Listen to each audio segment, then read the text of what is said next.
যারাদের professional দই maker দিয়ে কিভাবে দইটা তৈরি করবো ডিটেলস আমি দেখাবো। এটা কিন্তু আমাদের দই মেকারটা যে আমাদের এর আগেও দেখিয়েছি এপি ব্র্যান্ডের। হ্যাঁ, এখানে ডিটেলস দিয়ে থাকবে, কিউসি পাস করেন। এখানে 4টা পার্ট দেখতে পাচ্ছেন। হ্যাঁ, এটা যে স্টিলের যে বাটিটা থাকবে, এই বাটিটা আপনি এটার মধ্যে জাস্ট আগে দিয়ে দিবেন। দেওয়ার পর আপনারা যেটা করবেন সেটা হচ্ছে, আমি কিছু আগে টক দই বানাইছি, এই 2 দিন আগে টক দই বানানো হচ্ছে।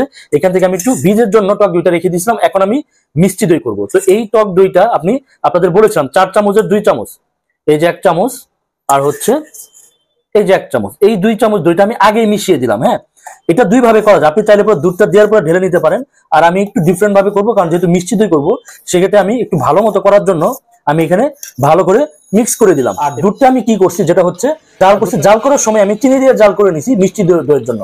যারা মিষ্টি কম খেতে চান তারা চাইলে পরে চিনি কম দিতে পারেন, পরিমাণ মতো। হালকা কুসুম গরম, মানে সহনশীল ভাবে থাকবে। কুসুম গরম থাকবে। দুধের কালারটা দেখছেন, সবটা ভেঙে নেড়ে দিতে পারবেন আর কি। হ্যাঁ, এইটা নিয়ে আমি এখানে জাস্ট সুন্দর করে এই যে এখানে দই মেখে মিক্স করছি, যেটা এখানে ঢেলে দিব।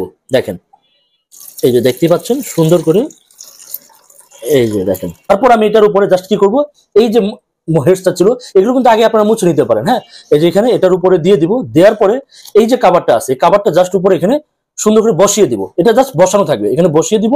দিয়ে এই যে ইলেকট্রিসিটি লাইনটা দেখতে পাচ্ছেন, এই যে এখানে ইলেকট্রিসিটি লাইনটা আমি দিয়ে দিলাম।